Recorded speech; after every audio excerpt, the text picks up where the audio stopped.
Sir, एक 50 years की female है। 50? उन्हें 1 साल पहले, हाँ, 50? 1 साल पहले टीबी हुआ था और वो मतलब उन्होंने एलोपैथिक मेडिसिन ले ली थी, उसके बाद वो ठीक हो गया था।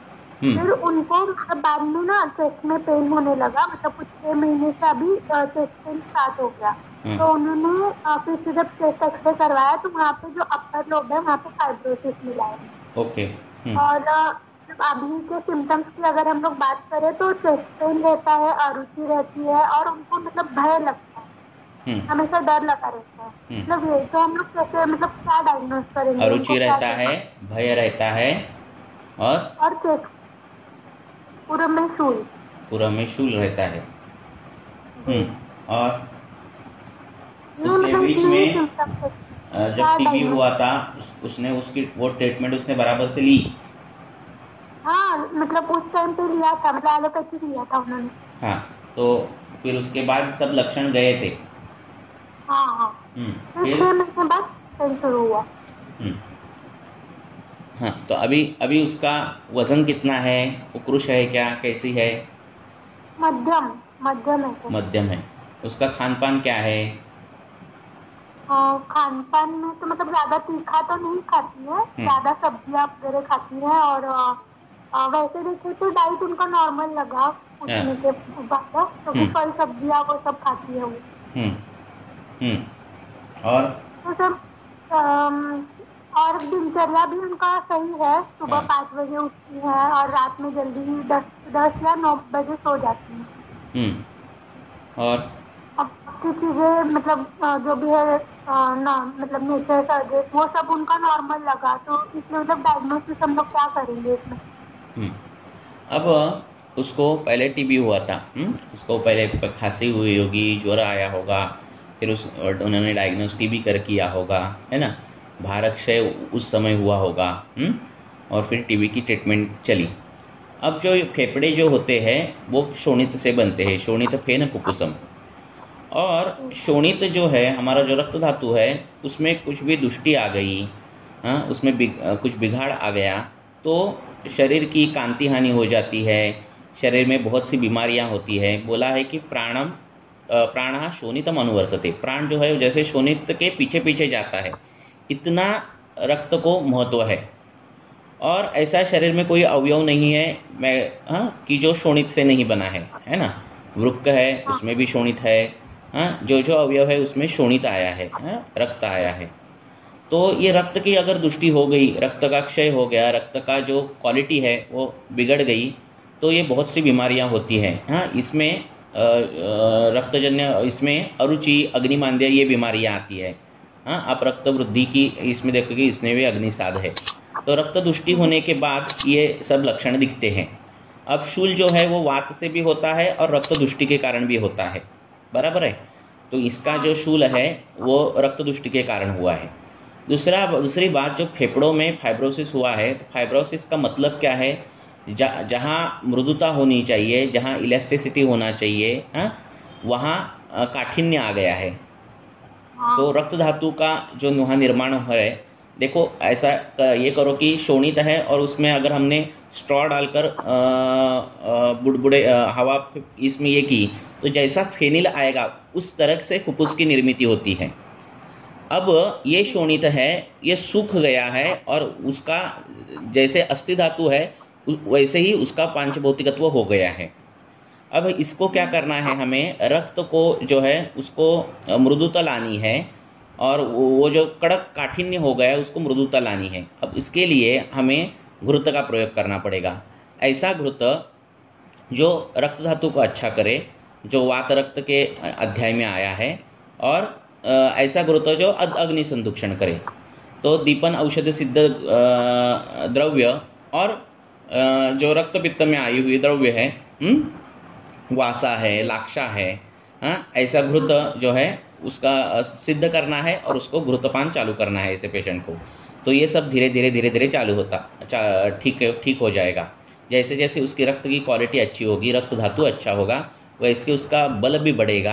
हाँ, रक्त का काम बल भी है, मांस का भी काम बल है, तो मांस भी अच्छा होगा, बल भी उसका बढ़ेगा, और ये फाइब्रोसिस की जो चीज़ है वो कम होती जाएगी। इसके साथ अभ्यंग उसको नित्य करना है, और अभ्यंग करने के लिए जो तेल लगाते हैं वो भी वात रक्त में आया हुआ जो तेल है, लाक्षादी तेल करके है, तो वो तेल आप लगा सकते हो। तो उसका इच्छा दक्षिण में आए हुए द्रव्य, वात रक्त में आए हुए द्रव्य, इनका विचार करना है हमें। हाँ, तो लाक्षादी तेल करके है उसका प्रयोग करो अभ्यंग के लिए। हाँ, वो चेस्ट पर भी अभ्यंग करना है, नहाने से पहले पूरे बॉडी पर भी अभ्यंग करना है। और इंटरनली जो घृत है तो वो घृत चालू करो। हाँ, जिस उस घृत में बोलो। नहीं सर, मैं हाँ, वही सुन रही, तो बोलिए आप।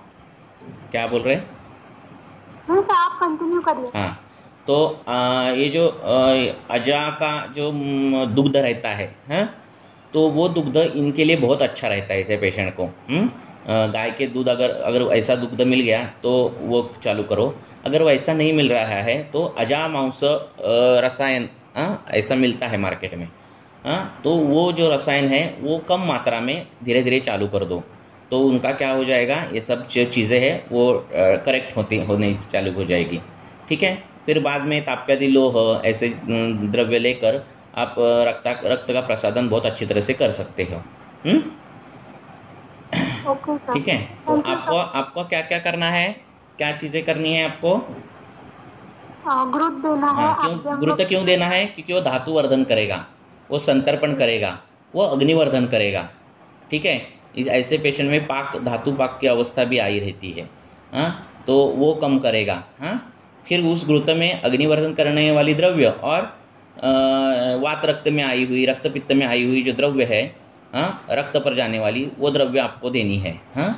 तो ऐसा घृत आपने चालू कर दिया तो बहुत अच्छा काम होगा। साथ में उसका जो पथ्य में क्या देना है, पथ्य में अजा का दुग्ध देना है। आप नवनीत उसको खा सकते हैं, या फिर गांव के केले रहते तो वो केले खा सकते हैं। फल में द्राक्षा खा सकते हैं।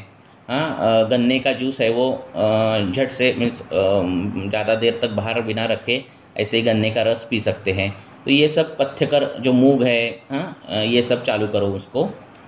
ठीक है, और धीरे धीरे उसका बल बढ़ाओ, और फिर रक्त का विचार करके बाकी का अभ्यंग और ये सब चालू कर दो, तो ये धीरे धीरे हो जाएगा। ठीक है। Okay sir. हाँ, तो नित्य अभ्यंग बहुत कंपलसरी है, और घृत जाना पेट में बहुत कंपलसरी है। तो ये चालू कर दो तो ठीक हो जाएगा। अजा मांस रसायन मिलता है, तो वो आपको नहीं मिला, अजा दुग्ध नहीं मिला तो मांस सेवन करो। दुग्ध मिला तो बहुत ही अच्छी बात है, रोज उसने दुग्ध चालू कर किया पीना, तो ये सब संप्राप्तियाँ भंग हो जाती है। लंग का एंटी फाइब्रोटिक क्या हुआ, तो ये चालू कर दो। ठीक है, लंग्स में लीजन है, भर नहीं रहे, तो उसके लिए वंशलोचन बहुत अच्छा है। लंग्स में कफ जम रहा है और वो निकल नहीं रहा, तो रिंगणी कंटकारी है वो अच्छी काम करती है। लंग्स में रुक्षता आ गई है, कफ भी है, और कास, श्वास, हिक्का ऐसी संप्राप्तियाँ दिख रही है, और पार्श्वशूल है, तो पुष्कर मूल उसमें श्रेष्ठ है। तो इस हिसाब से औषधों का ये करो, प्रयोग करो। ठीक है। Okay sir. ओके, ठीक है, आगे।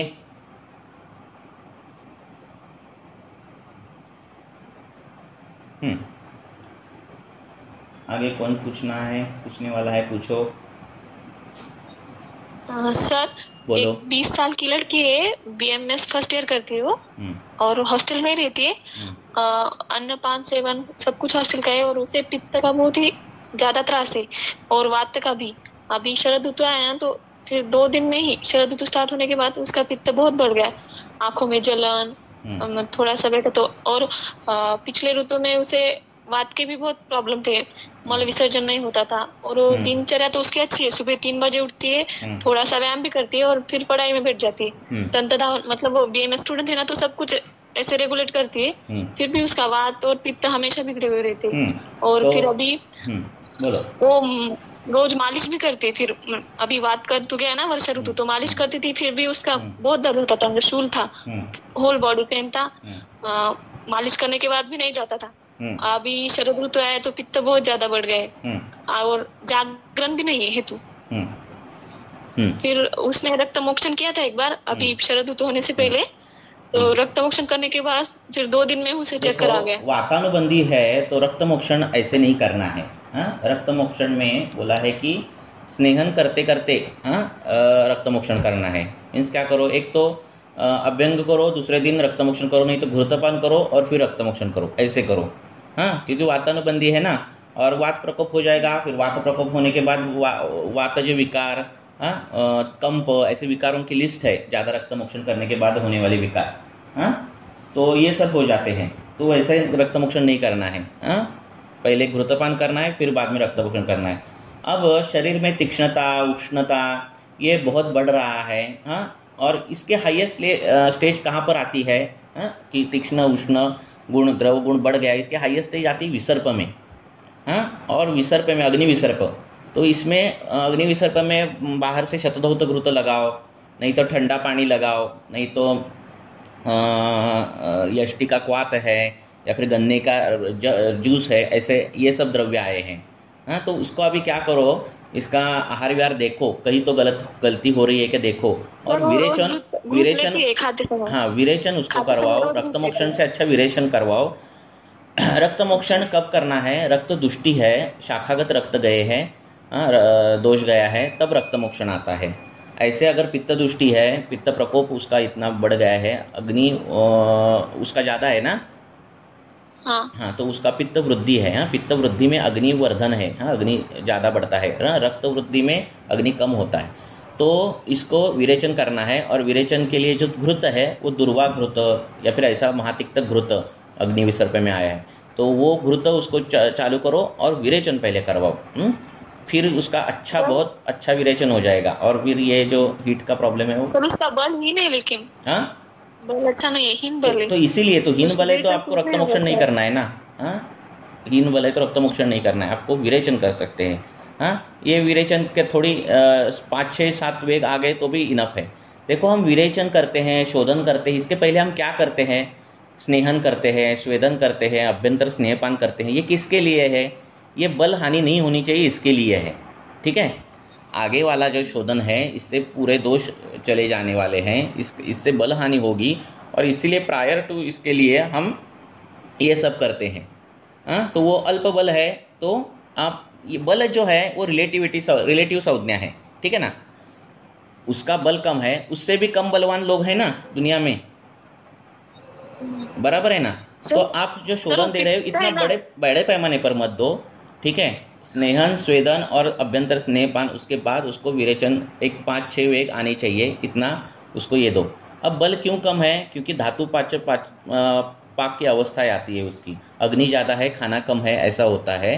ठीक है, तो पहले विरेचन करो, उसका फिर अग्नि ठीक हो जाएगा, भूख ठीक हो जाएगी, हीट कम हो जाएगी। अक्टूबर में, शरद ऋतु में ही हो रहा है उसको तकलीफ, तो ये टिपिकली इंडिकेट कर रहा है कि विरेचन करना चाहिए। तो नहीं सर, रेगुलर भी होता है उसे पित्त का और वात, दोनों सेम ही होते हैं। तो वात पित्त की ट्रीटमेंट जो है वो विरेचन है, रक्त मोक्षण नहीं है। रक्त मोक्षण है, रक्त की चिकित्सा है। ध्यान में आ रहा है बात?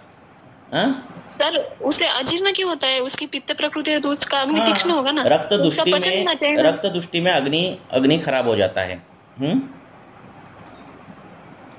हेलो, हाँ सर। ठीक है, और बाकी के भी जो कुछ चीजें हैं वो भी देखो। रक्त जिसका अच्छा है, ऐसे पुरुष का वर्णन किया है, फिर वो अच्छा होगा, दिखने में ये होगा, वो होगा, ऐसा सब कुछ है। तो ये रक्त पर कांति, प्रभा, अग्नि, ये सब कुछ डिपेंड है पित्त पर, रक्त पर। हाँ बोलो सर, उसका हेतु क्या है? वो दिनचर्या अच्छे से पालन करती है, देखना पड़ेगा। वो आपको लग रहा है अच्छे से पालन कर रही है, वो देखना पड़ेगा ना हेतु क्या है, क्यों हो रहा है। कार्य कारण तो भाव है, कुछ भी हो नहीं हो रहा है, आकाश से टपक रहा है पित्त, ऐसे नहीं होगा। कुछ तो होगा। और कब से हो रहा है? बचपन से हो रहा है? नहीं। हाँ, अभी वो 20 साल की है, 18 के बाद से। हाँ, तो उस समय से चालू देखो क्या क्या हो रहा है। मानसिक हेतु है क्या, वो देखो, है ना। नहीं, मानसिक नहीं हो सकता। हाँ, तो हेतु तो निकालने पड़ेंगे। हाँ, हेतु तो कुछ तो हो गए। हाँ, तो वो वापस से उसकी दिनचर्या से स्टार्ट करो सब कुछ। है कभी कभार बहुत छोटा हेतु रहता है पर वो काफ़ी समय तक रहता है, और काफ़ी समय तक रहना ये भी हेतु बल बढ़ाने वाली चीज़ है। ठीक है ना। हेतु बल मीन्स क्या, एक ही जगह एक ही मैंने टाइम पर तीखा खाया, खट्टा खाया और मेरा रक्त प्रकोप, ऐसा नहीं होता। अगर मैं सालों साल थोड़ा थोड़ा तीखा खा रहा हूँ तो भी हेतु बल ज़्यादा रहेगा। सर उसके चेहरे पे बहुत सारे तिल भी है अभी, उसको कैसे ठीक करें? वही तो डिटेल केस हिस्ट्री लो। हाँ, तिल व्यंग ये अगर रक्त दुष्टिजन्य विकार है तो इसके लिए उसको विरेचन नहीं करना है। सर वो गई थी एक दूसरे आयुर्वेदिक डॉक्टर के पास, उसने बोला विरेचन, तो सर उन्होंने रक्त मोक्षण ही कर दिया। वही तो बोल रहा हूँ, आपका वातानुबंधी है ना, तो रक्त मोक्षण नहीं है ना चिकित्सा। रक्त मोक्षण ये रक्त की चिकित्सा है ना, है ना? मैं गलत बोल रहा हूँ? नहीं sir. Okay sir, thank you sir. Okay. Hello sir. बोलो सर. बोलो. हा, 4.5 वर्षाचा मुलगा आहे. एक आता 6 वाजता आलता तो, त्याला कफ होता, 4.5 वर्षाचा मुलगा आहे. हा, ज्वर होता आणि सकाळपासून त्याने एकच उडदाचं पापड खाल्लं होतं आणि त्याला मोशन एकदाच झाली आणि काहीच जेवत नाहीये तो, सतत पाणी पित राहतो. हिस्ट्रीमध्ये त्याचं गोड खाणं अत्यांबूपणा आलेलं आहे आणि रोज एक कॅडबरी खाणं, कुरकुरे खाणं आहे. आणि लॉकडाऊन मध्ये 2 वर्ष तो म्हणजे अगोदर बोलत होता आणि आता तो म्हणजे असं काहीच जास्त नाही बोलत आहे तो आणि कृशा आहे तो. आणि आता जी कंडिशन आहे ती वमनचीच होती, ते 4.5 वर्षाचं असल्यामुळं देता आलं नाही. तर मग लहान मुलात अशी कंडिशन येते तेव्हा त्याच्या वमनाची कंडीशन, वमन मीन्स क्या, उसको जो देना है सद्य वमन बोला है, वो कंडीशन क्या है, तत्रोत्कृष्टे समुत्कृष्टे कफे प्राय चले मले, ऐसे होना चाहिए. ऊपर से कफ आ रहा है, मुंह को पानी छूट रहा है, ऐसी कंडीशन आ रही है तो ही देना है वो, तो उसको सद्य वमन देना है. लवण जल देना और उंगलियां डालकर कफ निकालना, ये चिकित्सा है. ठीक है सर. मग वच्चा चूर्ण नाही द्यायचं का त्याला? मग देऊ शकतो ना तुम्ही, पण मग मात्रा किती द्यायची? आता मुळात दोष बाहर पड़तच असतो. दोष जो है वो भारी ये रहा होता है, उसको सिर्फ टच करने की ज़रूरत रहती है. ठीक है ना. तो सिर्फ उंगली डाले तो भी निकल जाता है. सुबह नहाते समय, बच्चों को सुबह नहाते समय गरम गरम पानी उसके उरस स्थान को लगाया, ठीक है, चेस्ट पर, पीठ पर गरम गरम पानी से सेक दिया तो जो कफ है स्त्यानता उसकी नष्ट हो जाती है और निकल जाता है. तभी उंगली डाल दिए ना तो झट से कफ निकल जाता है सुबह ही. हाँ, पण मग सकाळी जर काही खाल्लं नाही त्यानं सकाळपासून तर मग नहीं, उत्क्लेश रहेगा तो ही चिकित्सा है. उत्क्लेश रहेगा तो ही चिकित्सा है. उत्क्लेश रहना चाहिए. अच्छा. वही बोल रहा हूँ ना, अवस्था मेंशन की है ना. ठीक है ना, बच्चों के पहले ही अध्याय में बोला है ना. तो ये अवस्था है, ज्वर के पहले अध्याय में दिया है ना. तो वो चलित दोष चाहिए, उत्कृष्ट चाहिए, चलित दोष चाहिए, तब ये करना है. और बच्चों में रहते हैं, नाक से फिर ये आता है, म्यूकस आता रहता है, खांसी रहेगी तो बलगम आ जाता है, तो ये अवस्था रहती है. हाँ, थोड़ा सा एक उंगली डालने का एक कप निकल जाता है. दूसरी बात, जो कुरकुरे और ये सब चीज़ें हैं, ये पर्युषित अन्न की हाईएस्ट लेवल है. कुरकुरे और ये सब है, ये पर्युषित किसको बोला है कि ओवरनाइट, एक रात्रि के बाद का जो है उसको पर्युषित अन्न बोला है. ठीक है, बराबर है. पर्युषित की डेफिनेशन रहनी चाहिए ना कुछ तो, है ना. हाँ, तो एक अहोरात्र होने के बाद का जो पर्युषित बोला है. और पर्युषित में क्या चलेगा, फ्रूट्स चलेंगे, मांस और फल की सब्जियां ये चलेगी, उसको एक्सेप्शन किया है. अब कुरकुरे तो इसमें नहीं आते 3 में. ठीक है, तो ये कुरकुरे कब बनाए रहते हैं, महीनों पहले कुरकुरे या फिर वो जो पैक फूड है, तो ये हाईएस्ट लेवल ऑफ पर्युषित अन्न है. और ये फिर पर्युषित अन्न ये विषी है, और ये रोज अगर वो खा रहा है बच्चा तो दूसरे हेतु ढूंढने की जरूरत ही नहीं है. है ना. ठीक है ना. तो ये आजकल के बहुत हेतु मिल जाते हैं, और फिर कुरकुरे खाने के बाद ये झट से व्याधि दिखती भी है. तो ये पेरेंट्स को बोलना, कुछ तो ऐसा डर पैदा करना. कुछ अच्छी चीज़ करने के लिए अगर झूठ बोलना पड़े आपको तो बोलना. ठीक है, कि बाबा ऐसे ऐसे कुरकुरे आ गए और इसमें ऐसा गंदी चीज़ मिक्स की है और सबका कई जगहों पर बैन किया है, ऐसी गॉसिप्स ये कर दो. ठीक है ना. तो 2-3 पेरेंट्स को पता चल जाएगा, तो और 2-3 पेरेंट्स को वो बताएंगे और 2-3 पेरेंट्स बंद करेंगे. ठीक है ना.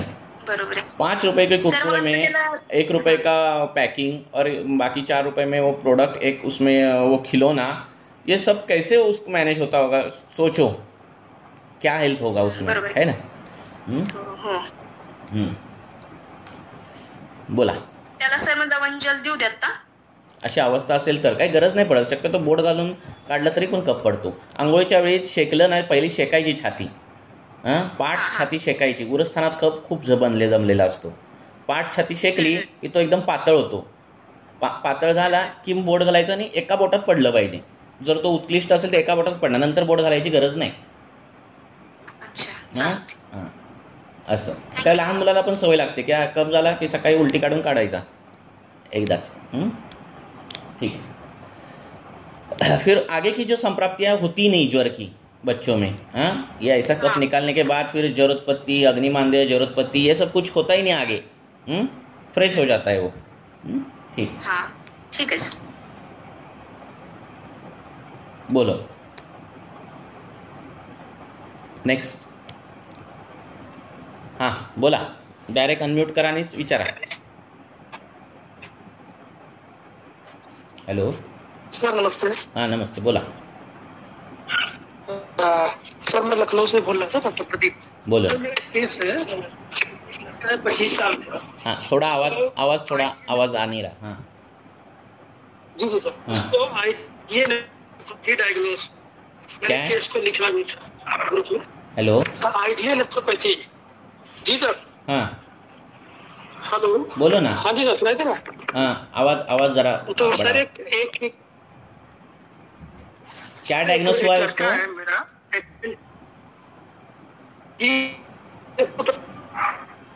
IgA nephropathy. नेफ्रोपैथी. नेफ्रोपैथी. जी जी जी. हाँ autoimmune nephropathy. IgG nephropathy. IgA nephropathy. Okay. हाँ कितने साल का है वो? 25 साल का सर है. कितना? 25 का है. हाँ उसको ऐसा हुआ कुछ दिन पहले हिस्ट्री रही है. आवाज़ नहीं आ रहा है. आपके आजू बाजू के साउंड कुछ है क्या? नहीं सर कुछ नहीं. एक मिनट में हाँ. थोड़ा सा बाहर निकल.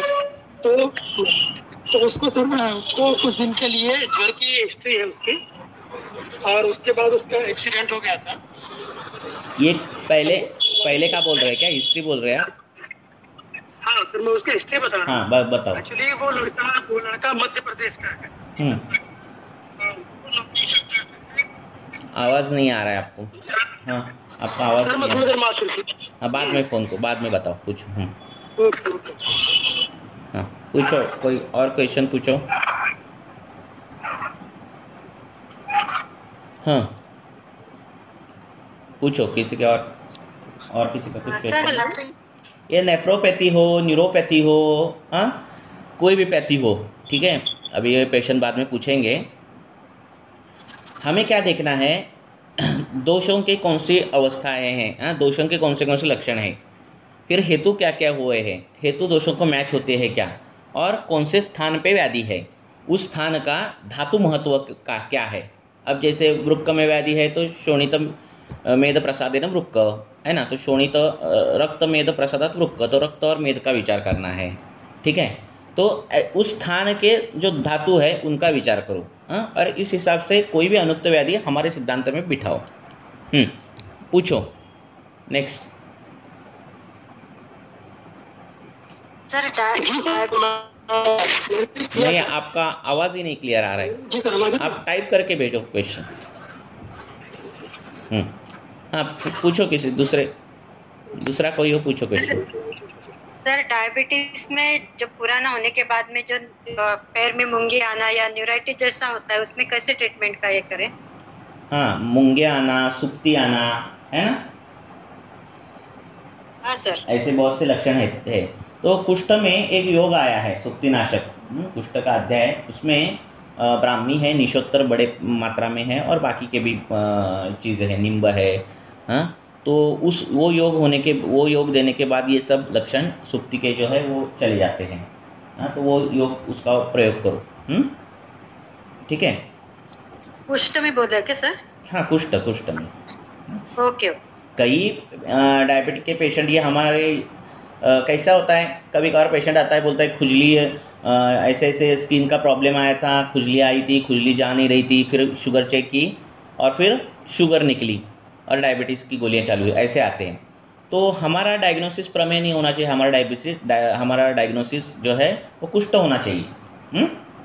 और फिर कुष्ठ है तो उस हिसाब से आपकी दवाई होनी चाहिए। तो वो जो योग है सुक्तिनाशक योग, तो उसमें कुष्ठ और मेह ऐसे दोनों व्याधि आए हैं। हाँ, कुष्ठ चिकित्सा स्थान में आया है वो, ठीक है। तो वो आप योग यूज कर सकते हो, ठीक है। Okay, thank you sir.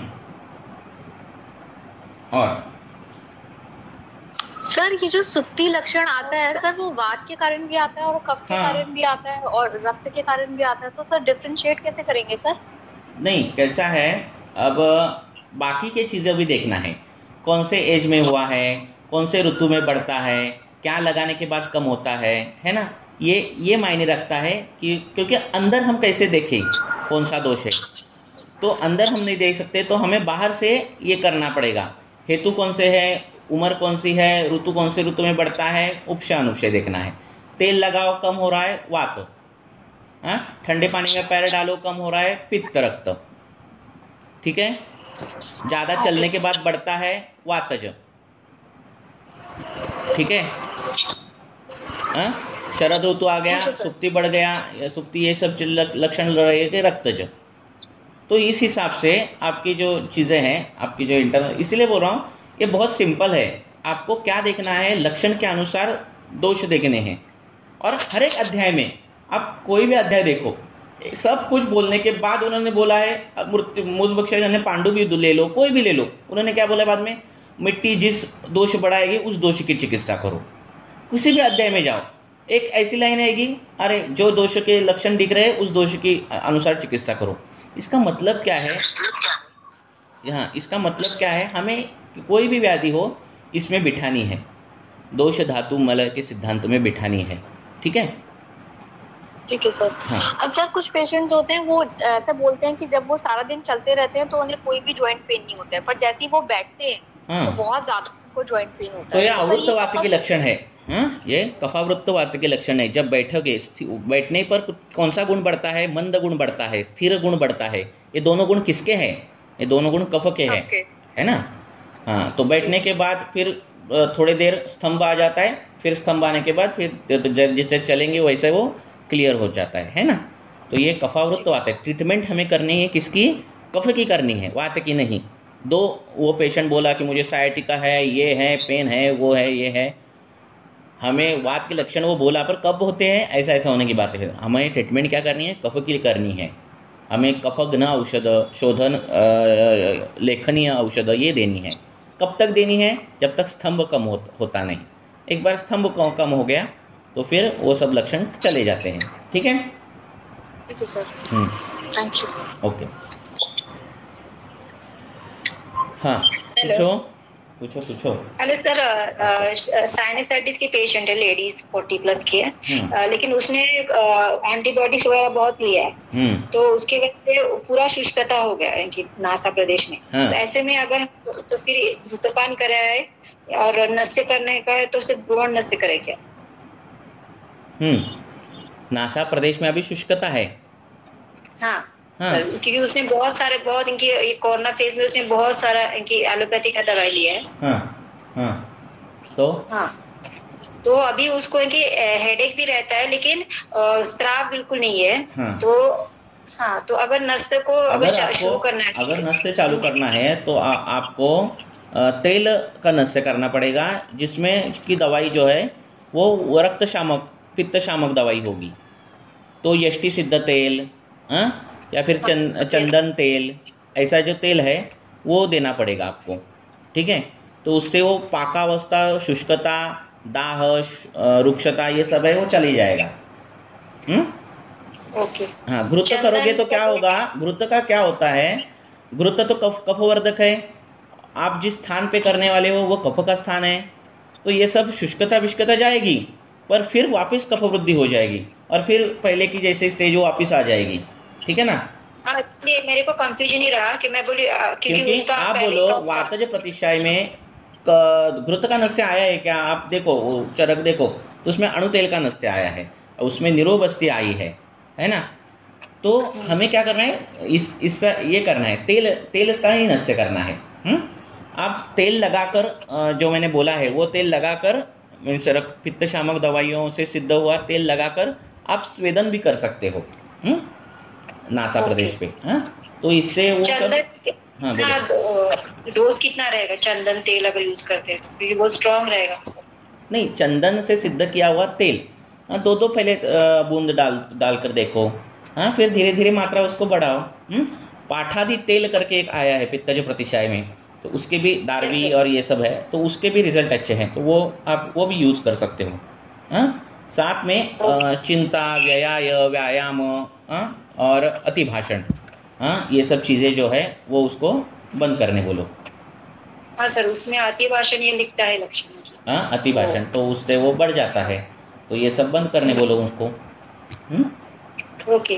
और सर इंटरनली घृतपान ऐसा भी कर सकते हैं क्या कि नस्य समझो ये करेंगे, इसे करेंगे? नहीं, वो अभी जैसे आपने जितनी केस बताए उसी के अनुसार मैं बता रहा हूँ, ये गाइडेंस है, आप डायरेक्ट ऐसा मत ही करो। आप पूरी केस ले लो। मलबद्धता है क्या, देखो मलबद्धता के वजह से भी प्रतिशय होता है, तो उसके लिए वो मलबद्धता दूर करना हमारा काम है, तो वो कम करो, ठीक है ना? ओके। तो ऐसे उसको काम करो, ठीक है ना? Okay, thank you. सर एक थोड़े दिन पहले एक बच्चा आया था मेरे पास, मतलब 1.5 महीने का ही था। तो उसकी माता ने बोला कि इसको इंजेक्शन जब से लगा है पैरों पे तो शायद गलत जगह पे लग गया, तब से वहाँ पे सर शोथ आ गया है सर। तो सर जब मैंने देखा तो सर वहाँ पे उष्णता थी, थोड़ी आरक्त वर्णता थी, और सर थोड़ा थोड़ा जब पहले वो आया था तो मृदु लग रहा था, फिर बाद में 2 दिन बाद फिर आया तो थोड़ा सा हार्ड हो गया था वो उसका शोथ। तो सर इतने, और बाकी उसका सर जो उदर प्रदेश था वो सॉफ्ट था, बच्चा दूध वगैरह पी रहा था, कोई ज्वर जैसे और कोई लक्षण नहीं थे, और मलबद्धता वगैरह भी नहीं थी, अतिसार वगैरह भी नहीं था। तो सर इतने छोटे बच्चे में 1.5 महीने में अगर रक्तज या पित्त अनुबंध का शोथ हो तो सर मेडिसिन में कितनी मात्रा देंगे, और सर कैसे विचार करेंगे? आगंतुज विषद शोथ, आगंतुज नहीं, ये क्षतजन्य शोथ है। आगंतुज बोल सकते हैं, आगंतुज में बाकी की भी चीजें आती है, गंध से उत्पन्न, वायु सेवन से उत्पन्न, ये भी आएगा, पर एक क्षतजन्य शोथ है। और इसके लिए, क्षतजन्य शोथ के लिए शीत वीर्यात्मक घृत का प्रयोग बोला है। तो ये शीत वीर्यात्मक जो घृत है, दुर्वादि घृत हो गया, महातिक्त घृत है, ये सब घृत का लेपन करने बोला है, शीत परिषेक करने बोला है क्षतजन्य शोफ में, ठीक है? तो वो प्रयोग पहले चालू करो। ठीक है सर। और सर इंटरनली फिर क्योंकि उसका काफी बढ़ आया सर, पहले मैंने उसको तो सिर्फ यही बोला था शब्द, ये सब जो वो अभी माता का दूध भी पी रहा होगा ना? जी सर। हाँ, तो उसको माता को भी ये चालू कर दो, उसके स्तन पर। हाँ हेलो जी सर। हाँ, उसके स्तन पर लगाने के लिए जो शोथ में आई हुई जो द्रव्य है, किराततिक्त है, विश्व है, ये द्रव्यों का लेपन करना है, और फिर लेपन करने के बाद 45 मिनट्स के बाद जो है दुग्धपान चालू करना है, तो वो उसके पेट में चली जाती है दवाइयाँ। तो ऐसे चालू करो उसको। मतलब सर माता को हम देंगे मेडिसिन ना? हाँ, माता को इंटरनल भी दे सकते हो, या फिर स्तन पर लेप करने के बाद उसको स्तनपान करने बोलना, वो ऐसे भी कर सकते हो। ठीक है सर। ठीक है, तो उतनी मात्रा काफी होती है बच्चों के लिए। सर मैंने उसको दशांग लेप बोला था लगाने के लिए, पर बच्चा दोबारा मेरे पास आया नहीं सर। नहीं, क्षतजन्य शोफ है तो हमें शीत द्रव्य घृत ऐसे देना है, शीत लेप करना है। परिचय बोला है, रेचन बोला है ना? तो उसको तो पेट साफ हो रहा है बोल रहे हैं ना? तो थोड़ा रेचन सिर्फ बढ़ा है तो भी एक क्षतजन्य शोफ कम हो जाता है। ये रक्त दुष्टि वात के कारण हुआ रहता है, तो वो 2 चीजें रेचन से हो जाती है। Thank you sir. हाँ सर। हाँ बोलो सर। 30 ईयर की फीमेल है, अनमैरिड गर्ल है, तो उसको स्नोरिंग की प्रॉब्लम बहुत ज्यादा होती है। हाँ, आगे। तो उसको बैक के और कंप्लेंट्स नहीं है सर, लेकिन कभी कभार उसको एसिडिटी हो जाती है, और डाइजेशन मतलब भूख प्रॉपरली लगती है, कभी कभार मतलब ग्रहणी जैसे लक्षण है उसको। फिर तो सर मतलब वो सिर्फ स्नोरिंग के लिए ही आई थी, उसका कहना था कि मुझे और कोई दिक्कत नहीं होती जब मैं। वो स्थूल है क्या? क्या सर? वो स्थूल है क्या? नहीं सर, नॉर्मल है, मध्यम है वो। देखो, ये जो श्वास हम लेते हैं, उच्छ्वास छोड़ते हैं, वहाँ का जो पैसेज है वो आकाश महाभूत प्रदान है, और वहाँ अगर आवाज आ रही हो तो वहाँ किसका तो अवरोध है। अगर स्थूल रुग्ण है तो वहाँ अवरोध, वो जो पैसेज है वो दब जाता है साइड के मेद धातु से। पर अगर वो स्थूल नहीं है, कृश है, और फिर भी स्नोरिंग कर रही है, तो ये देखना चाहिए आपको। तो आपको तो शोधन करने वाला चूर्ण उसको देना चाहिए, गर्म पानी पीना वो करना चाहिए। पर कभी भी देखो, ध्यान रखो, जो स्रोतस है उसमें अगर कुछ एनाटॉमिकल चेंजेस आ गए तो ये घटना हो जाती है स्नोरिंग की। जैसे अर्श में भी अगर अर्श कैसे पता चल जाता है, कभी कभार तो पेशेंट बोलता नहीं अर्श है ना, तो उधर बोला है सशब्द अपान निस्सरणम। अपान वायु का जब निस्सरण होते समय आवाज आ रही है तो वो अर्श है, ठीक है। तो कोई भी स्रोतस है उसमें अगर अवरोधजन्य संप्राप्ति कुछ आ रही है, चाहे वो ग्रंथि की संप्राप्ति हो, चाहे भी कोई भी अवरोध की संप्राप्ति हो, कफ अवरोध की, तो ये स्नोरिंग का हो जाता है। एक तो असम स्थान उसका जो अगर शयन हो कि ज़्यादा बढ़िया तकिया लेकर सो रही हो, तो वो सब कम करो। दाहिनी साइड पर सोना है वो उसको बोलो। और कपग्न उपचार जो है, कपग्न नॉर्मल जो है, कंटकारी काली सादी, ये उसको चाटन करने के बाद 4-5 दिन के बाद भी स्नोरिंग नहीं जा रहा है, तो देखना पड़ेगा कि अवरोध किसका है। चाहे उसको गलगंड थायराइड बढ़ गया है इसीलिए है, कि टॉन्सिल बढ़ गया है इसीलिए है, या फिर सीरियस कुछ इसोफेगल कैंसर, इसोफेगल वायरस, या फिर कुछ भी ऐसा रेस्पिरेटरी ट्रैक में, इसोफेगल नहीं, रेस्पिरेटरी ट्रैक में कुछ ये है, अवरोध किसका है, ग्रंथि है क्या, वो देखना पड़ेगा। Okay sir. क्योंकि ये जो है कि स्थूल रुग्णों में ही ज़्यादा दिखता है। अगर कृश में दिख रहा है तो ये देखनी पड़ेगी चीज़। Okay sir. सर एक ऑटिज्म की बच्ची है 3 साल की। कितनी? तो उस 3 साल की। तो उसके पेरेंट्स वर्णप्राशन के लिए लेके आए थे, तो उसके हलचल से मैंने उनको पूछा, क्योंकि वो किसी भी बात पे रिएक्ट नहीं करती थी, अपने ही मन में रहती थी और इधर उधर घूमती थी। तो मैंने उनको ऐसे ही पूछा, तो उन्होंने कहा कि हाँ उसको ऑटिज्म है।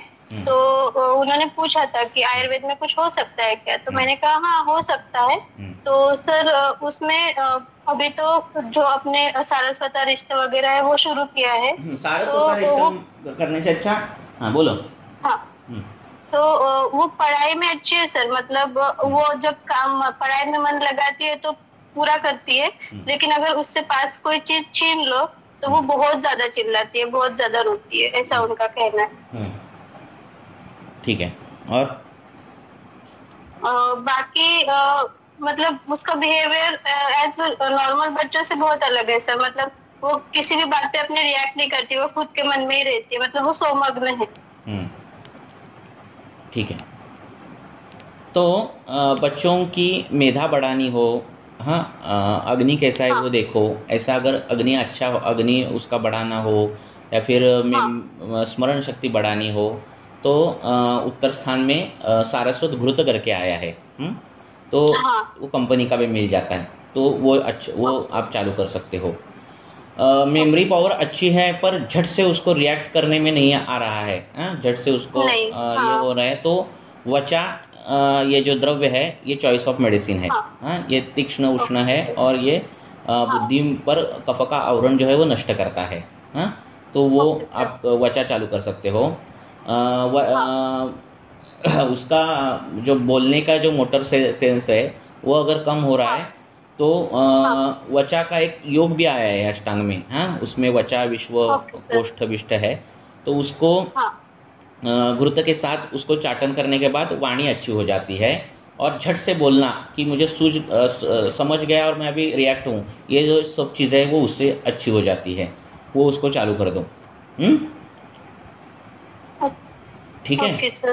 तो सर सारस्वता घृत और वचा का जो ये आया है, योग आया है, वो शुरू कर दो उसको। हाँ, वो चालू कर दो। घृत कभी भी देते समय गर्म करके देना है, बच्चों को भी और किसी को भी। ऐसे ही घृत अगर अवले जैसा अगर दिया तो जुकाम हो जाता है और वो घृत हेवी पड़ जाता है। कभी भी ध्यान में रखो, जब भी कल्याण को घृत दे रहे हो, कुछ भी दे रहे हो, गर्म करो।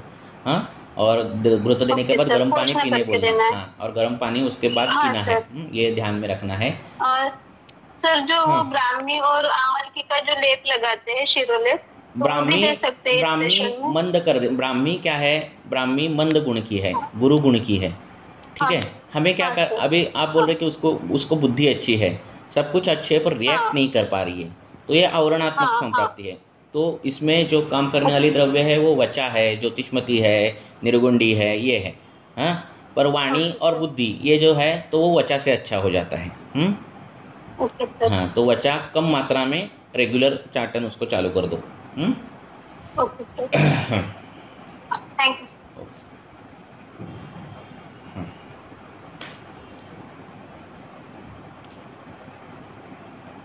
बोलो। और हेलो, अभी आपने जो बच का बताया सर, क्या ये हम किसी भी एज उसमें ले सकते हैं? हाँ, मेमोरी के उसके लिए उसका नाम ही वचा है। जो वाणी अच्छी करती है वो वचा है ना जी।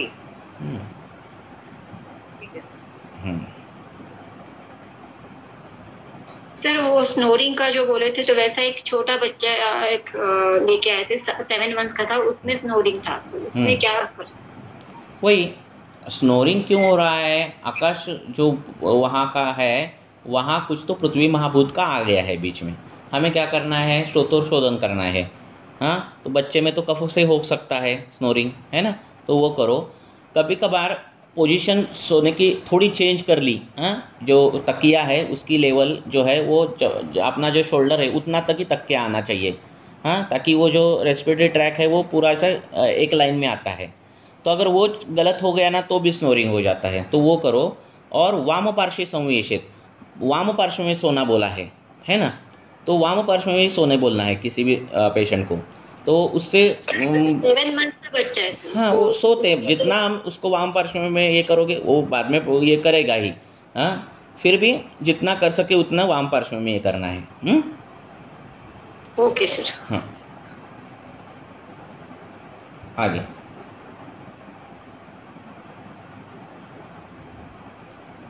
थोड़ी इंक्लाइन पोजीशन दे दी, बच्चा हो अगर इधर के तकिया थोड़ा हेड फुट लो पोजीशन दे दी तो भी अच्छा श्वास वो ले सकते हैं। हाँ, जो लैटिस्मस डॉर्सी है उस पर ज़्यादा कम प्रेशर पड़ता है, जो रेस्पिरेटरी मसल्स है उस पर ज़्यादा कम प्रेशर पड़ता है, और जो पैसेज है वो ज़्यादा ओपन हो जाता है।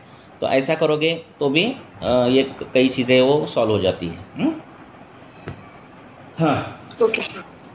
एक म्हणजे 46 इयरची फिमेल पेशंट आहे, 40 त्यांना 1.5 वर्षापासून 46 इयरची, त्यांना 1.5 वर्षापासून म्हणजे डोक्याच्या लेफ्ट साईडला शिरशूल पण आहे आणि तिथे मुंग्या पण येतात, डोक्याच्या ऍसिडिटी पण म्हणजे उजव्या साईडला। म्हणजे टेम्पोरल रिजनला? हा, नाही उजव्या नाही सर, सॉरी सर, डाव्या साईडला। हा, पण टेम्पोरल रिजनला कानाच्या वर? हा, कानाच्या वर, आणि मुंग्या पण येतात तिथं, आणि म्हणजे घरचं थोडंसं जरी काम केलं तर त्यांना लगेच विकनेस येतो, आणि डाव्या हाताचा जो अंगठा आहे आणि त्याच्या शेजारचं बोट आहे त्या दोघांच्या मध्ये सूज येते खूप। डावा हात, डावं डोकं? हा, डावा हात आणि म्हणजे डाव्या हाताच्याच अंगठा आणि त्याच्या शेजारच्या बोटावर सूज येते। डाव्या अंगठ्याला सूज येते। आणि डावा हात आणि डाव्या पायाला पण तसंच आहे, पायाला म्हणजे गोळे येतात आणि त्यांचं जे C4 आणि C5 म्हणजे जे स्पेस आहे ना त्यामधला कॉम्प्रेशन नाही मधला एक कमी झालाय। काय झालंय? कमी झालाय ते स्पेस। हा, तेच कॉम्प्रेशन आहे। हा, बरं. तर क्रॅनियल नर्व कॉम्प्रेशन झालं की हे सगळं होतंय एकाच बाजूचं। तर आता काय काय करायचं? वय किती आहे म्हटलं? 46 इयर्स। हाँ, तो आता तिला एक चालू करा। उसको अभी क्या करना है चालू कि नस से चालू करो। हाँ, उसके हेतु देखो। वो एक ही वो वर्किंग वुमन थी कि क्या थी? Working woman. काय शिकवत होती? शिक्षिका होती? नाही सर, म्हणजे घरचंच काम करत होते, वर्किंग वुमन होती. बरं. हां, तर हे एकाच बाजूचं कॉम्प्रेशन होणं हे पोझिशनल काही चुकीच्यामुळे गोष्टींमुळे झालेलं असतंय. तर आता काय करायचं, उलट्या पोझिशनला झोपणं हे चालू करायचं. ती ज्या साईडला जास्त झोपायची, ज्या बाजूने, त्याच्या उलट्या बाजूला झोपायला सुरुवात करायची. रोज मानेला तेल लावणं आणि कोमट तेल करून शेकवणं. हां, मग ते तेल आता अवस्था बघायला पाहिजेत पूर्ण केस. आता ही जे सिम्पटम तुम्ही फक्त सांगितले, हां, तर अवस्था बघा. जर स्तंभ सकाळी येत असेल तर लेप लावायला सांगा रात्रीचे. हां, जर स्तंभ येत नाही आणि सकाळपासून दुखतंयच, असंच कंटिन्यूस आहे, काम वाढलं की जास्त दुखतं असं असेल तर ब्रूहण करणारं तेल द्यायचं. आपल्याला तिथे रक्ताचा, अस्थिधातूचा हे 2 विचार करायचे आहेत. हां, हे लक्षात ठेवा. आणि त्यानुसार पंचेंद्रिय वर्धन तेलाचं नस्य असं चालू करा किंवा लाक्षादी तेलाचं नस्य चालू करा. मानेला तेल लावा आणि पोटातून वातशामक, दशमूळाचं घृत असं जेवणानंतर, दुपारी जेवल्यानंतर, रात्री जेवल्यानंतर अशी घृत चालू करा. हां, आणि वातशामक अशी औषध चालू करा. असं केल्यानंतर जर नाही कमी झालं, एक 10 दिवसात तर कमी व्हायलाच पाहिजे. नाही कमी झालं तर MRI काढायला पाहिजे. हां, दुसरे काही फॅक्टर आहेत का बघायला पाहिजे. हां, लक्षात ठेवा, एकाच दोन्ही बाजूला सिमेट्रिकल असणं, हां, म्हणजे दोन्ही पायाला सूज येते आहे ना, दोन्ही बाजूला दुखतंय, असं काही असलं तर ती पॅथॉलॉजी एवढी सिरियस नसते. पण एकाच बाजूला काहीतरी होतं, एकाच बाजूला सूज येते, एकाच बाजूला घाम येतो, एकच बाजू हे होते, असं असल्यास पॅथॉलॉजीला खूप अँगल्स असतात. तर एवढं करा. 10 दिवसात नाही कमी झालं तर मग MRI काढा आणि काही लेजन बिजन आहेत का ब्रेनची ती पण बघा. कारण डोक्याला पण मुंग्या येतात म्हणताय ना तुम्ही. हां, तर ते बघा आणि अशी चिकित्सा नसतेच तर कंटिन्यू चालू ठेवा. हां, थँक्यू सर. दशमूळ स्वतः तयार करावं लागतं. हां, स्वतः तयार करायचं, खूप सोपं. दशमूळ घ्यायची, बरड काळा करायचा, तूप टाकायचं, तूप सिद्ध करायचं है ना. म्हणजे तो सगळ्या अँगलने वाताला जिंकतो नाही का. कुठलाही दोष कुठल्या तरी एका हेतूने वाढतो है की नाही. कुठल्या तरी म्हणजे आता एखादा हेतू असेल, एक हेतू है और उससे पित्त दोष का किसी 2-3 गुण ही बढ़ते हैं, ठीक है ना. सपोज मैंने अगर अति अम्बुपान लिया तो ये पित्त गुण का द्रव रूप बढ़ाने वाला हेतु है, बराबर है. हाँ, वही. हाँ, हेलो. हाँ, अगर मैंने वो पानी के साथ तीखा बिखा खाना खाया तो वो पित्त का उष्ण गुण, द्रव गुण बढ़ाने वाला है. उसके साथ मैंने ऑयली बीली ज़्यादा खाया तो पित्त का स्निग्ध गुण, उष्ण गुण, द्रव गुण बढ़ाने वाला. तो एक हेतु सभी गुण बढ़ाता है ऐसा नहीं. हाँ, या फिर कई हेतु सभी गुण बढ़ाते हैं. जैसे मध्य है वो पित्त के सभी गुण बढ़ाने वाला बोला है. तीखा रस और मध्य जो पित्त के सभी गुण बढ़ाता है. वैसे हमें वात के अगर सभी गुण को ये करना है तो दशमूल अगर हमने दे दिया तो उसमें स्निग्धता नहीं है दशमूल में नहीं है. तो हमें अगर दशमूल का हमने घृत दे दिया तो हम सभी गुण से वो वात का ये कर सकते हैं. अनलेस एंड अनटिल हमें क्या चीज़ चाहिए, उसका अग्नि अच्छा चाहिए रुग्ण का. हाँ, और वात पित्त वृद्धि और कफ क्षीणता ऐसी कंडीशन चाहिए, निरामावस्था. ऐसे होगा तो वो दशमूल घृत बहुत अच्छा काम करता है. ठीक है. तर आणि अल्सर जर हे असेल म्हणजे की खाल्ल्यानंतर म्हणजे असं कुठली हार्ड वस्तू किंवा सगळं वृक्षाहार केला तर मग ते असं आतमध्ये म्हणजे पेन सारखं जाणवतं समजा. तर तशा वेळेला ते अल्सर हील करण्यासाठी मग आपण बस्तीचं वापर करू शकतो. कशाचा करू शकतो?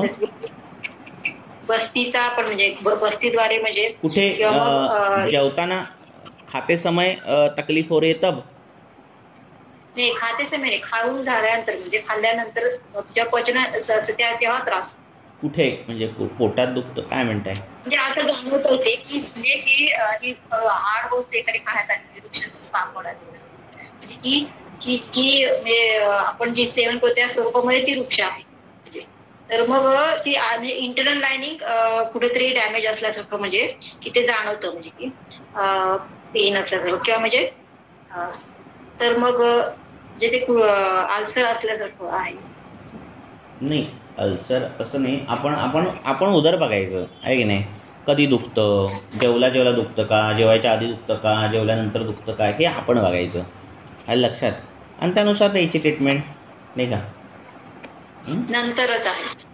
काय होते नंतर पे आहे म्हणजे जे काय आहे. हां, जेवणामध्ये स्निग्धता आहे का ते बघा, आहे ना. हां, गाईचं तूप जरी जेवणामध्ये मोठ्या प्रमाणात ठेवलं तरी हे मॅक्झिमम प्रॉब्लेम सॉल्व होतात. हाँ, स्निग्धम अश्नियात सांगितलं है, कौन गाय का जो घृत है वो खाते ही नहीं लोग, है ना. तो वो देखो.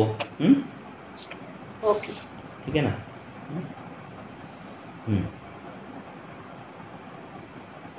और सर आपण आयुर्वेदानुसार ऑटिझमचा विचार कसा करतो? आयुर्वेदानुसार ऑटिज्म का विचार कैसा करतो? देखो, ये शालाक्य जो है वो कान, नाक और गला. अब ये नाक, कान, ये जो है, हाँ, और मुंह, जब तक हम अच्छा सुनते नहीं तब तक अच्छा हम बोल नहीं सकेंगे. बराबर है. आपको अगर मैंने भाषा ही सुनाई नहीं दी, हाँ, तो हम जैसे हम संस्कृत बोल नहीं पाते क्योंकि हम संस्कृत सुनते नहीं. हम श्लोक सुनते, संस्कृत भाषा नहीं सुनते. हमें हमारी हिंदी आती है, मातृभाषा आती है, मराठी आती है, क्योंकि हम वो सुनते हैं. तो बोलने में तकलीफ हो तो उसको ये भी देखना है कि वो अच्छा सुन पा रहा है क्या. हाँ, ठीक है ना. तो ये कनेक्शन है दोनों का, ये ध्यान में कभी भी रखो. तो बच्चा बोल नहीं पा रहा है और उसके वाणी पर ही हम ज़्यादा ध्यान देते हैं और फिर कर्ण पर ध्यान देते ही नहीं, है ना. तो अच्छा सुनना आना चाहिए उसको. और उसके लिए जो कर्ण के लिए ऑयल यूज़ किए हैं, कर्ण के लिए जो दवाइयाँ यूज़ की है वो वाणी के लिए भी की है. हाँ, ये ध्यान में रखो इस हिसाब से. तो जो घृत आए हैं, जो कल्प आए हैं, वो दोनों हिसाब से आए हैं. बाधिर्य नाशक, हाँ, वचा अच्छा करने वाला, मेधा बढ़ाने वाला, ऐसे दोनों के हिसाब से आया है. हाँ, सेंसरी नर्वस सिस्टम और मोटर नर्वस सिस्टम, ये दोनों के हिसाब से आया है. तो इस हिसाब से काम करो. अगर कान सुनाई कम दे रहा है तो कर्ण पूरण करना है, तो कर्ण पूरण के लिए बहुत सी दवाइयाँ हैं, तो उस हिसाब से करो. सिरा कंडरा में दृष्टि रहती है तो कर्ण के पीछे हम रक्त मोक्षण जलों का लगाकर वो रक्त मोक्षण करते हैं, तो वो भी फैक्टर हम ये कर सकते हैं. और बाकी जो चीज़ें हैं, हाँ, कि मेधा बढ़ाना, बुद्धि बढ़ाना, ये सब चीज़ें हैं, तो उसके लिए घृत आए हैं, अलग अलग दवाइयाँ हैं, द्रव्य आए हैं, तो उसके हिसाब से करो. हमें लक्षण कौन से दिखते हैं उसके हिसाब से आयुर्वेद निदान करो. चाहे वो हाँ, वो पेशेंट में अगर हाइपर एक्टिविटी होती है, हाँ, तो फिर वो वात का लक्षण है ना. हाँ, जो ऐसा करना, वो कर्म करता है. हाँ, ऐसा करना. तो अगर हाइपर एक्टिविटी है और वात आपको दिख रहा है, उसका चल गुण बहुत बढ़ गया है और चल भी गुण बढ़ गया और फिर वो चिड़चिड़ कर रहा है, तो तीक्ष्ण गुण भी बढ़ रहा है, तो ऐसे कर रहा है तो आपको घृत प्रयोग करना है. वो मंद है, कुछ भी नहीं कर रहा है, समझ में आ रहा है पर कुछ ये नहीं कर रहा है, तो हमें तीक्ष्ण गुण बढ़ाना है, हमें चल गुण बढ़ाना है. तो इस हिसाब से दवाइयाँ सिलेक्ट करो. कंपनी में जो आती है पेटेंट, जो द्रव्य दवाइयाँ आते हैं कोई भी कंपनी में, तो वो क्या करते हैं, सभी मेदे एक जगह लगाते हैं. वचा भी डालते हैं, निर्गुण भी डालते हैं, ब्राह्मी भी डालते हैं, शंखपुष्प भी डालते हैं, सभी डालते हैं. तो ये क्या बनाते हैं उनको भी नहीं मालूम, ठीक है ना. और फिर कॉग्निटिव फंक्शन ये बढ़ाएगा, ये होगा, वो होगा. तो कभी कभार अंधेरे में जो पत्थर लग जाता है. पर हम वैद्य है ना, हम वैद्य क्या देखते हैं, गुण कौन से बढ़ गए और गुण के विपरीत हमें क्या करना है, फिर चिकित्सा की लाइन ऑफ ट्रीटमेंट कैसे निर्धारित करनी है. तो ये हमारा काम है. तो हम ऐसे नहीं करेंगे, हम क्या करेंगे, स्पेसिफिक गुण के द्रव्य सिलेक्ट करेंगे. ऐसे. सर, किसी को अगर डीएनएस की वजह से स्नोरिंग है तो फिर डीएनएस का ट्रीटमेंट कैसे करेंगे? देखो, एनाटॉमिकल जो स्ट्रक्चर है वो हम नहीं बदल सकते, उसके लिए वो धन्वंतरी का अधिकार, इसका अधिकार हो गया शल्य का. हाँ, पर कभी कभार डीएनएस नहीं रहता और अर्बुद की जैसी संप्राप्ति रहती है. हाँ, तो उसमें अगर रक्त वर्णता है अर्बुद में, आपको बैटरी डाल के आपको पता चलेगा कि वहाँ रेडनेस है, तो ऊपर जलोका लगाने के बाद ये सब चला जाता है. ऐसा कुछ नहीं है. और बहुत ही स्त्राव आ रहा है, तो जो मैंने पाठादि तेल जो बोला पित्त प्रतिशय में, उसमें क्षार अगर डाल दिया या वक्षार थोड़ा सा डाल दिया और उसका नस से कर दिया, तो वो अर्बुद की जो संप्राप्ति है वो भी चली जाती है. सर, उसकी मात्रा कितनी लेनी है? 2 थेंब डालना है. 2 थेंब डालो, 3 थेंब डालो, कुछ तकलीफ नहीं होती उससे. तो तो नित्य थोड़ा थोड़ा क्षार अगर उसको लग जाता है तो वो जो वहाँ का जो अर्बुद है वो कम हो जाता है, नासार्बुद। हाँ, पेट में अर्बुद की भी ट्रीटमेंट करो, अगर आप कर सकते हो तो वो करो, ठीक है। और उस हिसाब से ये करो। मांस धातु बिगड़ा हुआ अगर हो तो भी ये सब अर्बुद की संप्राप्तियाँ नासा में दिखती है, क्योंकि नासा का मल जो है वो मांस का मल है और फिर वो स्थान उदर का है, तो वहाँ अर्बुद होने की शक्यताएं ज़्यादा है। तो उस हिसाब से मांस का पाचन करना, विधि विहित मांस सेवन हो रहा है तो वो बंद करना, वो सब चीज़ें करो।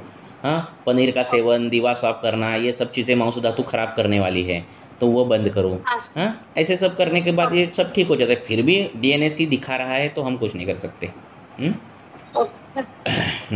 सर, और एक 23 साल का लड़का है कि आप स्वेदन करके उस नासा को शेप दे सकते हैं, स्नेहन स्वेदन करके। हाँ, क्योंकि बोला है ना कि शुष्कान्य अपि काष्ठानि, है ना, बोला कि शुष्क अगर काष्ठ हो उसको अगर तेल लगाओ, अभ्यंग करो तो वो भी टेढ़ी हो जाती है ना। तो अगर वो टेढ़ी हो रही है तो सेप्टम क्यों नहीं होगा, है ना, तो कर सकते हैं। सर, एक 23 साल का लड़का है, मुखपाक के लिए आया था अपने पास, तो उसका मुखपाक ठीक हो गया, लेकिन उसके बाद मेडिसिन चालू ही थी तो उसको जानु संधिशूल और जो अपना पैर का पिछला भाग होता है ना, वहाँ पे दर्द होने लगा, नीचे एंकल जॉइंट के पीछे में। तो फिर कुछ मेडिसिन देने के बाद उसको ठीक लग रहा था, लेकिन उसको पूरी तरह से ठीक नहीं लग रहा। मतलब आज बोलता है वो कि हाँ ठीक लग रहा है, और दूसरे दिन आता है तो बोलता है 23 साल का है सर। तो हाँ, और उसका मल कैसा है, मूत्र कैसा है? सर नॉर्मल है, मल मूत्र प्रवृत्ति नॉर्मल है, उसकी शुदा भी नॉर्मल है, और वो कॉम्पिटिटिव प्रिपेयर कर रहा है तो दिन भर बैठे रहता है। लेकिन अगर वो थोड़ा भी मतलब टाइट कपड़े पहनते, जैसे जीन्स पहन के अगर वो नीचे बैठ गया खाना खाने के लिए, फिर भी उसके पैर में चींटियां आती है। तो क्या है ये चींटियां आना, ये जो लक्षण है ना, यह अवरोधजन्य संप्राप्ति है। कभी भी ध्यान रखो। तो किसका तो अवरोध हो रहा है, बार बार मुखपाक हो रहा है, ऐसा लक्षण गृहिणी में आया है, तो गृहिणी भी सोचनी चाहिए। और गृहिणी ये जो है वहाँ मज्जाधारा कला है, तो चिंता करने वाले, रात्रि जागरण करने वाले, बहुत सोचने वाले, टेंशन लेने वाले, ये सब इन लोगों की गृहिणी खराब हो जाती है। सर, उसमें है वो मतलब स्ट्रेस फैक्टर है उसमें। गृहिणी की चिकित्सा करनी है वो, और पैर के नीचे बोल रहा है कि वहाँ होता है, वो वहाँ जो छोटी बोन है, और छोटी बोन जो है वो रक्त और मेद की बनी है, तो हमें पित्तज गृहिणी, ऐसा अभी तो जो आप बोल रहे हैं उसके हिसाब से मैं बोल रहा हूँ कि उसको पित्तज गृहिणी बोलना है, और फिर उसको तिक्त गुरुत्व जो पित्तज गृहिणी में बोला है वो चालू करके देखो, तो वो सब हो जाएगा कम। ओके, ठीक है, थैंक यू। हाँ, ठीक है, अब एक क्वेश्चन लेंगे और रुकेंगे हम।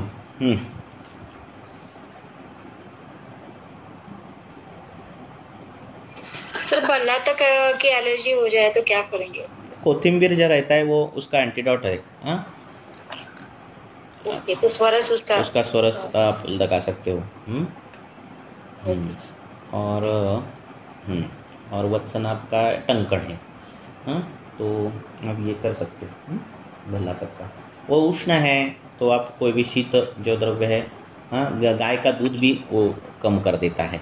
इसीलिए भल्ला तक का जो ये बनाते हैं ना, शेवत बोलते हैं उसको मराठी में।